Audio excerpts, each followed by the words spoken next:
For more than 50 years, the Capitol Records Tower has been the curved cornerstone of the Hollywood skyline. One of Hollywood's most recognizable landmarks is now at the center of a heated battle over the city's past. Record executives worry the construction next to the Capitol Records building will have a negative impact on the historic recording studio. Executives took their fight to City Hall, demanding the developers keep the noise down. But that's not quieting fears. Yes. If something were to happen where the chambers weren't usable anymore, how much of a loss would that be?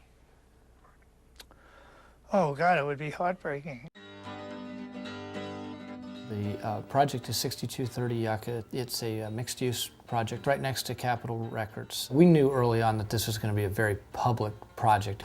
So from the start, we really had a two-pronged approach, and Cerrell was a key component of that from day one. What we talked to the developer about, and this is an incredible developer who's very open to community outreach and to putting in that time and that effort that it takes to do that kind of work. They wanted to meet with each and every group. They didn't want any surprises later down the road. We were portrayed in the media as quite large, and we were the evil developer. It was a very interesting juxtaposition of what the reality was of Capitol Records being this massive, worldwide company, and Second Street Ventures really being two guys in Marina del Rey. The construction project has been endorsed by local neighborhood groups and the Planning Commission.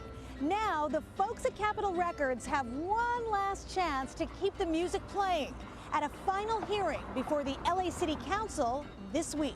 To the development clients, the first thing we talk to them about is just what is the political atmosphere where they're looking to develop, what is the community atmosphere where they're looking to develop, and we put together a strategy for being able to move that project forward. Politicians, it's very important to them. They need the support of their constituents to be able to get behind a project. So our community outreach plans have to be thorough, have to be documented, and we have to be able to show that support. So not only is it talking to these people and doing these meetings, but when the time comes, we need them to turn around and write letters, send emails, and come to our hearings. We had such a solid community outreach plan that the council office couldn't turn to us and say, we can't support your project. They instead said, let's try and work it out. And that's where we started working very heavily, again, in the community outreach efforts and working with the City Council office and Capitol Records over the next 6 months to achieve some sort of resolution on the issues that they had raised at Planning Commission. Colleagues, if you could now, we'll take a vote on this item. Madam Clerk, if you could please open the roll, close the roll, and tabulate the votes. 11 ayes. Thank you. Congratulations. We received approval from Planning Commission, Plum, and City Council. First, make yourself a person to these people. Make yourself a community member, not the big bad developer, because that's the story that the news media wants to tell, and we try and take that away on day one.